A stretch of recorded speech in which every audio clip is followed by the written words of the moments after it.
La vie de Léna Vendré a été une vie de combat, une vie, je dirais, presque aussi de sacrifice. Tout a été pensé dans sa vie pour l'œuvre, rien que l'œuvre, et où cette œuvre pouvait-elle, dès le départ, être promue ou avoir sa place, c'était en exil.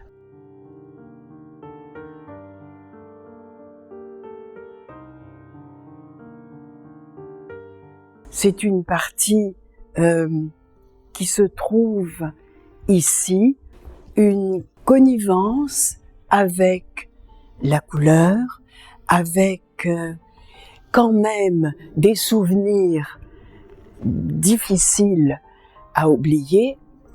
C'est tout un cycle que Léna a consacré à la mémoire, en réalité.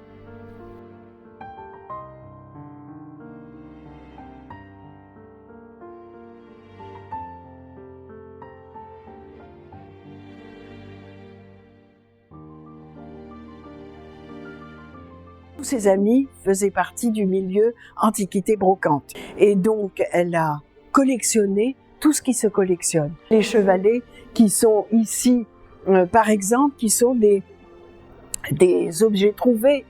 Par exemple, ici, un pentomètre, donc 19e. Et les chevalets, ici, sont des reconstitutions à partir de châssis. C'était toujours cet élan vers la récupération.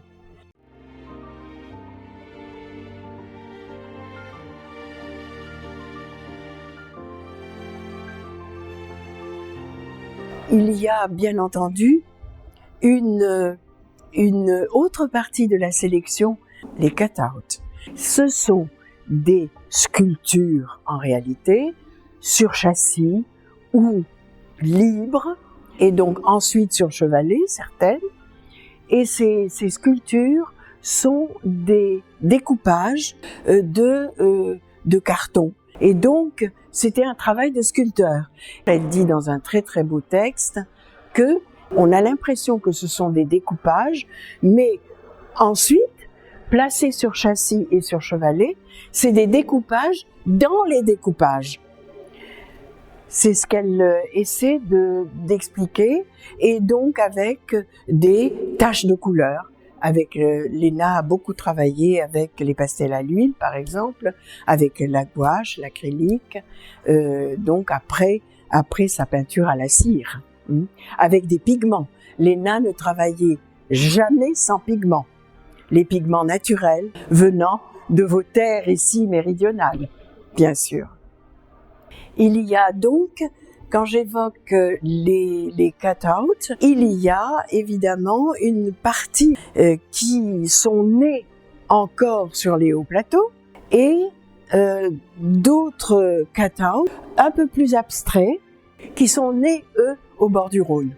Ainsi que tout le cycle sur les paradis. Ces tableaux sont nés, figurez-vous, tout simplement, à partir de randonnées à travers l'Ardèche.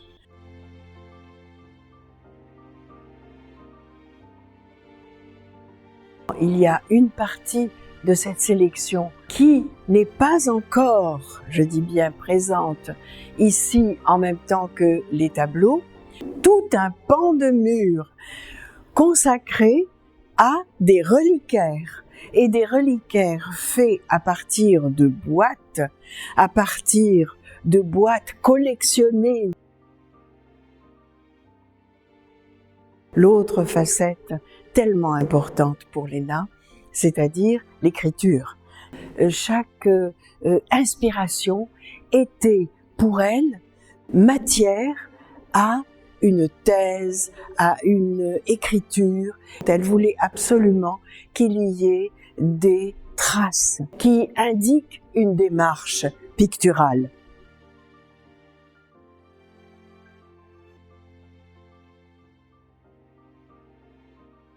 Je pense que toute personne pourra réfléchir à ce que signifie particulièrement la mémoire d'un être qui a essayé durant toute sa vie et durant toute son œuvre à recréer un monde peut-être un peu plus vivable.